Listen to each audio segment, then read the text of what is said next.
Semuanya, di video kali ini kita akan belajar salah satu service atau fitur lebih tepatnya dari Google Cloud Platform yang bisa kita manfaatkan untuk meningkatkan kinerja dari aplikasi kita dan juga untuk menurunkan beban yang harus ditanggung oleh aplikasi kita. Nah, kita akan mulai pembelajaran tentang fitur ini dengan bagaimana biasanya dulu aplikasi itu dideploy. Kita akan coba gambarkan. Kalau misalkan dulu kita punya aplikasi yang berkaitan dengan download maupun upload file gitu ya dari user, dia akan mengakses yang namanya web server, lalu di belakangnya akan ada backend, entah dia pakai Laravel, Django dan seterusnya. Lalu dia punya file store. Jadi ketika seseorang ingin mendownload, kita pakai kasus yang mendownload dulu gitu ya, maka dia akan request ke web server, lalu si backend ini dia akan mendownloadkan dari file store gitu ya. Kalau misalkan dia object storage, ya dia download dulu ke temporary system di sini, temporary storage yang ada di sini, lalu dikirimkan balik ke pengguna. Atau kalau misalkan dia pakai file system yang emang udah ada di sini, misalkan pakai NFS gitu ya, dia membaca dari lokal NFS-nya, lalu dia kirim ke si requestor atau si user. Nah, yang perlu dipahami adalah ketika seseorang dia merequest untuk mendownload suatu file dan dia mendapatkan filenya, katakanlah file itu ukurannya 50 MB ya, maka sebenarnya akan ada worker di sini,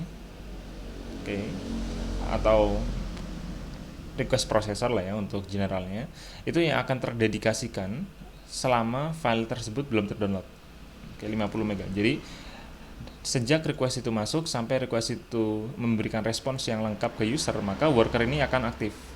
Akibatnya apa? Akibatnya semua worker, alokasi worker itu bisa penuh, karena waktu yang diperlukan oleh worker itu adalah waktu dari start sampai finish download.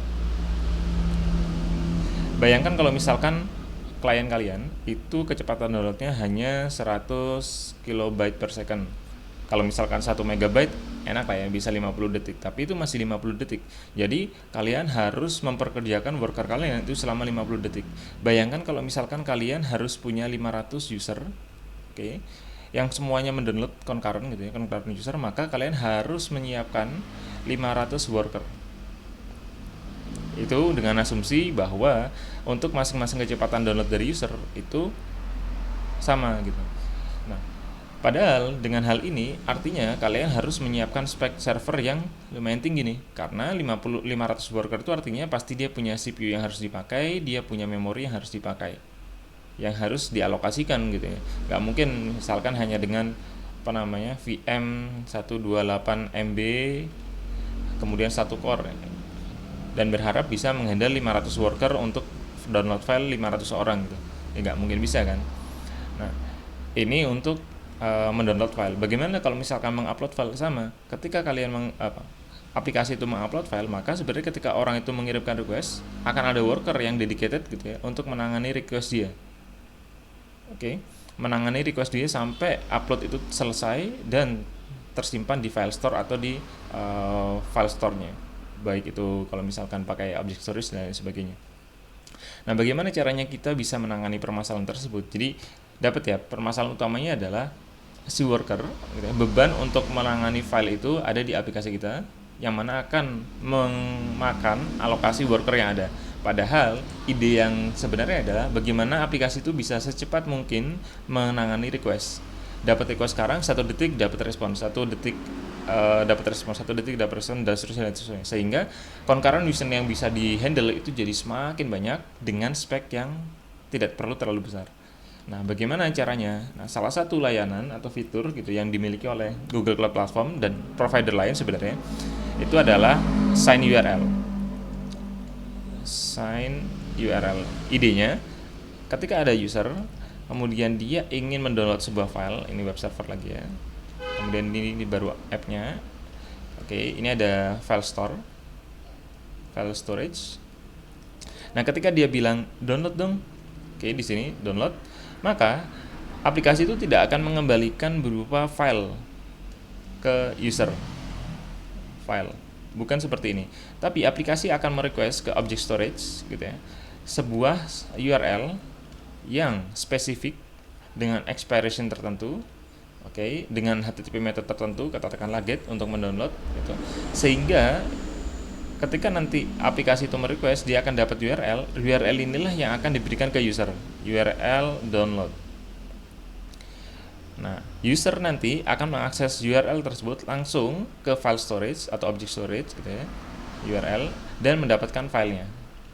Nah, dengan demikian, waktu yang diperlukan untuk worker menangani request dari user itu hanyalah ketika menerima request, ketika request sign URL ke object storage dan mengembalikannya. Jadi, kalau misalkan tadi katakanlah butuh 50 detik gitu ya. Nah, dengan cara kerja yang seperti ini, flow yang seperti ini, bisa jadi hanya 1 sampai 2 detik atau bahkan lebih singkat. Sisanya beban itu kita transfer ke cloud provider. Dengan demikian, maka beban-beban yang awalnya itu jadi tanggungan kita, itu semuanya langsung dipindahkan ke cloud provider. Dapat ya idenya? Nah, memang paradigma kita ketika kita sudah menggunakan cloud provider itu harus diubah. Jangan apa yang bisa kita tanggung. Justru paradigmanya adalah apa yang bisa kita offload, apa yang bisa kita transfer dari kita ke cloud provider, maka transferlah. Contoh untuk melakukan upload dan download, kalau misalkan sudah ada fitur dari cloud storage-nya, ya kita taruh ke sana aja. Kalau misalkan kita perlu untuk melakukan caching, ya nggak perlu kita melakukan caching itu di sisi web server, ya kita pakailah CDN dan seterusnya. Kalau misalkan kita perlu database, apakah kita harus setup database sendiri over VM, overhead-nya besar, ya kita pakai aja service yang ada di sana. Contohnya kalau di Google ada Cloud SQL, Redis juga ada juga Memstore, Redis di GCP juga, dan sebagainya. Intinya semua beban yang bisa kita transfer ke cloud provider kita transfer lah, sehingga kita bisa fokus pada bagaimana aplikasi itu bekerja. Dengan demikian, apa yang kita manage akan semakin kecil dan kita bisa fokus ke bagaimana meningkatkan kinerjanya. Kira-kira seperti itu ya idenya. Nah, bagaimana caranya kita bisa mendemonstrasikan? Nah, kita bisa mencoba untuk mendemonstrasikan kita dengan cloud function. Saya akan tunjukkan, katakanlah saya punya bucket, namanya GCP series private bucket gitu ya. Nah, jadi file yang ada di private bucket ini saya bisa share ke orang public siapapun gitu ya, sesuai yang saya inginkan itu. Contohnya ada testvideo.mp4. Nah, yang pertama harus dilakukan adalah sebenarnya kita harus membuat sebuah service account di menu IAM. Oke, di sini. Kemudian kita create service account baru, lalu kita create key. Nanti kita akan dapat JSON. Nah, dari JSON itu, itu nanti yang akan dipakai di cloud function. Nah, untuk service account-nya kita daftarkan nih di bucketnya sebagai, katakanlah role paling tinggi sebagai admin ya. Ini saya sudah mendaftarkan. Saya jadikan sebagai admin, object admin, dan object viewer. Oke, sampai sana. Selanjutnya kita buat di cloud function-nya. Oke, kita buat sebuah cloud function yang akan memanggil API dari si cloud storage itu. Oke, kita cek dulu. Oke, nah, yang akan memanggil API dari si cloud storage tadi, sehingga dia akan mengembalikan sign URL yang siap untuk kita pakai untuk mendownload file. Nah, kodenya sederhana, kita hanya perlu mendefinisikan kredensialnya di mana. Ini adalah file JSON yang tadi kita download. Kemudian adalah kita spesifikasikan bucketnya apa, lalu nama filenya apa, kemudian kita generate sign URL-nya dengan expiration 1 jam, metodenya get, versi ya by default 4. Kemudian ya kita return aja. Nah, dari situ kita bisa langsung dapat sign URL-nya. Kita coba cek, kita ke trigger gitu ya. Karena ini saya setnya sebagai HTTP trigger, maka ekspektasinya ketika saya membuka URL ini, saya akan dapat sign URL yang bisa saya pakai untuk mengakses file tadi. Nah, ini adalah contoh sign URL yang didapatkan. Ketika saya mengakses URL tersebut, nah, muncul video ya. Karena ini adalah video yang saya upload di bucket ini. Oke, jadi ini sama. Nah, dengan demikian kita sudah bisa melakukan pemindahan beban dari aplikasi kita ke cloud provider. Nah, kira-kira itu bagaimana caranya kita memanfaatkan cloud storage untuk menurunkan beban yang harus kita tanggung. Kalau ada pertanyaan atau diskusi, silakan.